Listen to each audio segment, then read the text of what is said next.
সামনে যে দুইজনকে দায়িত্ব দেওয়া হয়েছিল। ইতিপূর্বে আমরা অনেক পিঠাপুলি উৎসব দেখেছি, কিন্তু আজকের এই আয়োজনটি সত্যি ব্যতিক্রম, অনেক ভালো লাগছে। আপনারা সবাই আসবেন ইনশাআল্লাহ। ধন্যবাদ। আমাদের আনন্দ ভাই পারবেশ, তুমি কোথায়? সামনে আসো। খাজানগরের যে আয়োজন, এই আয়োজনকে ঘিরে কিন্তু একটি জাঁকজমক মেলার মতো আয়োজন হয়েছে। এখানে আসছে মানুষ শিশু থেকে এবং বৃদ্ধ সকলে কিন্তু এখানে আনন্দ উপভোগ করছে এবং একটি মিলন মেলায় পরিণত হয়েছে।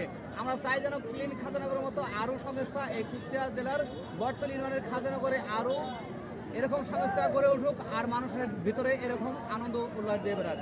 মনোয়ার সাথে আছেন আমাদের নিজম আক্তার। মনোয়ার কেমন লাগে পিঠা উৎসব? পিঠা খুব ভালো লাগে।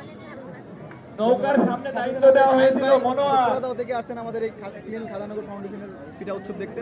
ভাই যদি বলতেন কেমন?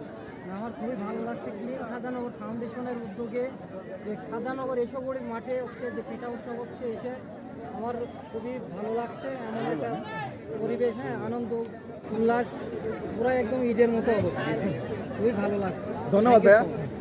আর সাথে আছেন আমাদের রবিউল ভাই, যদি বলতেন। রুবুল ভাই আছেন, যদি বলতেন। আজকে আমাদের এই ক্লিন খাজানগর ফাউন্ডেশন পিঠা উৎসবের আয়োজন করেছে, আমার কাছে খুবই ভালো লাগছে। আমি আসলে বলতে পারছি না যে কতটা আনন্দিত আমি। এরকম আয়োজন এর আগে হয়নি, অনেকটাই ভালো লাগছে। আপনাদের যদি ভালো লাগে অবশ্যই কমেন্ট করে জানাবেন। ধন্যবাদ।